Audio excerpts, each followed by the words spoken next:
দেখুন, আশাকর্মীদের বছরের পর বছর যেভাবে বঞ্চিত করা হচ্ছে, অথচ একের পর এক কাজ তাদের উপরে চাপিয়ে দেওয়া হচ্ছে, সমস্ত ধরনের কাজ। ভারতীয় জনতা পার্টি ক্ষমতায় এলে আমরা তাদের এই সমস্ত দাবি দাওয়া সহানুভূতির সাথে বিবেচনা করে দেখব এবং আমরা তাদেরকে আয়ুষ্মান ভারত দেবো। আয়ুষ্মান ভারতের মধ্য দিয়ে তারা এই ধরনের অ্যাক্সিডেন্টাল বেনিফিট থেকে শুরু করে সমস্ত বেনিফিট পাবে। এবং সেই আন্দোলনকে দমন করার জন্য পুলিশের যে অতি সক্রিয়তা, এই অতি সক্রিয়তা দেখা যায় না যখন বেলডাঙ্গাতে আক্রমণ হয়। বেলডাঙ্গাতে যখন ন্যাশনাল হাইওয়ে ঘন্টার পর ঘন্টা ব্লক করে রাখা হলো, তখন কিন্তু পুলিশকে আর দেখা গেল না। অথচ সাংবাদিককে পেটানো হলো, মহিলা সাংবাদিকের শ্লীলতাহানি হলো, তখন কিন্তু পুলিশ একদম হাতে চুরি পরে বসে থাকলো। আর দেখুন, এই যারা আন্দোলনকারী তাদেরকে আটকানোর জন্য পুলিশের যত রকমের সক্রিয়তা, অতি সক্রিয়তা, এটাই প্রমাণ করছে যে তৃণমূল কংগ্রেস সরকার একটি অসভ্য বর্বর সরকার এবং তারা অ্যাপিজমেন্ট পলিটিক্সে বিশ্বাস করে। তারা মুসলিম প্রশাসন ছাড়া আর কোনো কিছু বিশ্বাস করে। মমতা বন্দ্যোপাধ্যায় এতদিন ধরে তাদেরকে লালন পালন করে যত দূর সম্ভব স্বাচ্ছন্দ্য দিয়েছেন, কিন্তু আজকে কেন্দ্রীয় বঞ্চনা 2 লক্ষ কোটি টাকা প্রায় আটকে রেখেছেন।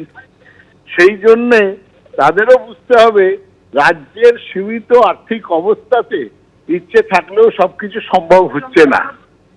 তাদের সহযোগিতা আমরা চাই। আর আমি বলবো যারা আন্দোলনকারীদের, তারা যেন রাজনৈতিক উস্কানিতে পা না দেন।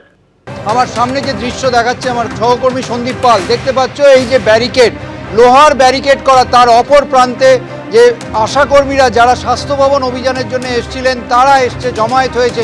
তারা সংখ্যায় প্রায় 600 থেকে 700 ছিল, যদিও সংখ্যা এই মুহূর্তে অনেকটা কমে গিয়েছে, তাদের একাংশ ধর্মতলার দিকে গিয়েছে। তবে যে প্রান্তে সন্দীপ আছে ঠিক ওই প্রান্ত থেকে বেশ কয়েকজন এই যে লোহার যে ব্যারিকেড, এইখানে যে গার্ডওয়াল করা আছে, ওখানে যে একদম লৌহ কপাট, সেইটাকে ডিঙিয়ে আসার চেষ্টা করে এবং তাতেই আহত হয়। পুলিশের পক্ষ থেকে তাদেরকে প্রতিহত করা। তারপরেও এখন সকলেই সজাগ আছে এবং যারা আন্দোলনকারী তারা অবশ্যই ওখানে এই অপর প্রান্তে অপেক্ষা করছে। তাদের বক্তব্য যে তারা যে দাবি নিয়ে আসছিলেন, অর্থাৎ 21 তারিখ স্বাস্থ্য দপ্তরের যে বৈঠক হওয়ার কথা ছিল, সেই বৈঠক যদি না হয় তারা শেষ অবধি থাকবেন। এখন স্বাস্থ্য দপ্তর সূত্রে জানা যাচ্ছে যে এই বিষয় নিয়ে গতকালই যে বক্তব্য স্বাস্থ্য ভবনে সেটা দেওয়া হয়েছিল। স্বাস্থ্য প্রতিমন্ত্রী চন্দ্রিমা ভট্টাচার্য তিনি জানিয়েছিলেন যে যে পরিমাণ ভাতা এবং পারিশ্রমিক দেওয়া হয় আশাকর্মীদের সেটি ভারতের সবচেয়ে বেশি এবং মুখ্যমন্ত্রী তথা স্বাস্থ্যমন্ত্রী তিনি তাদের ব্যাপারে সহানুভূতিশীল। শুধুমাত্র এই রাজ্যেই যে পরিমাণ দেওয়া হয়, যে ভাতা দেওয়া হয়, সব কিছুই এই রাজ্যে সবচেয়ে বেশি।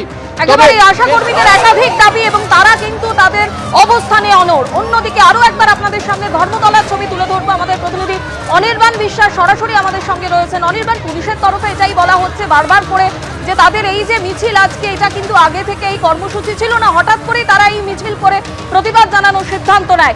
এই মুহূর্তে কি পরিস্থিতি? একইভাবে আমরা দেখতে পাচ্ছিলাম কিছুক্ষণ আগেও যেখানে যে তারা বিক্ষোভ এবং অবস্থানে অনড়।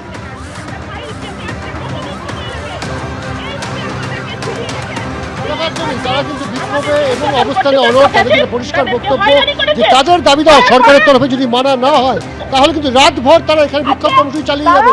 তারা কিন্তু অনড় মনোভাব নিয়ে এখানে রাজপথে বসে রয়েছেন। তুমি দেখতেই পাচ্ছ যে গোটা এই যে এসএন ব্যানার্জি রোড, সেই এসএন ব্যানার্জি রোড কিন্তু অবরুদ্ধ হয়ে রয়েছে।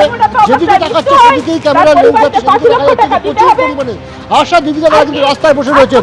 তাদের যেটা বক্তব্য হচ্ছে, তারা কিন্তু আজকে স্বাস্থ্য সচিব তার সঙ্গে বৈঠক করবার কথা ছিল, তারা সেই মতো এসেছিলেন। যদিও তাদের যে মিছিল, সেই মিছিল কিন্তু ধর্মতলার মধ্যে হওয়ার এখন কিন্তু আগামী কোনো পূর্বাভাস বা পরিকল্পনার কথা পুলিশকে তারা জানাননি, এমনটা কিন্তু পুলিশের তরফে বলা হচ্ছে। যদিও তাদের এই বক্তব্য আমরা একবার জানার চেষ্টা করবো। দিদি রয়েছেন, পুলিশের তরফে বলা হচ্ছে যে আপনারা নাকি আজকে যে মিছিল করছেন ধর্মতলার দিকে, সেই মিছিলের কোনো আগাম অনুমতি আপনারা নেননি, আচমকা নাকি আপনারা ধর্মতলার দিকে এসে রাস্তায় বসে পড়েছেন, কি বলবেন? আমাদের আজকে ডাকা হয়েছিল স্বাস্থ্য ভবনে, আমাদের সঙ্গে গত 7ই জানুয়ারি বৈঠক। সেই বৈঠকেই যখন আলোচনা পুরোটা ফলপ্রসূ হয়নি, স্বাস্থ্য সচিব নিজে বলেছিলেন যে আপনারা 21 তারিখে আসুন। একটা বিষয় নিয়ে সেদিন পুরো আলোচনাটা হয়নি, ফিক্সড ভাতা বৃদ্ধির প্রশ্নটা নিয়ে। তার পরিপ্রেক্ষিতে উনি ডেকেছিলেন। আমরা প্রশাসনিক লেভেলের সমস্ত জায়গাতে জানিয়ে আসছিলাম, কিন্তু আমাদেরকে নানান জায়গাতে একাধিক অভিযোগ উত্তরবঙ্গের- অনির্বাণ আশাকর্মীরা করছেন এবং তারা তাদের যে বক্তব্য রাখছেন যে তাদের ডাকা হয়েছিল তাদের সঙ্গে আলোচনা করবার জন্য, কিন্তু কেন তাদের স্বাস্থ্য ভবনে যেতে দেওয়া হচ্ছে না। এবিপি আনন্দ, এগিয়ে থাকে, এগিয়ে রাখে।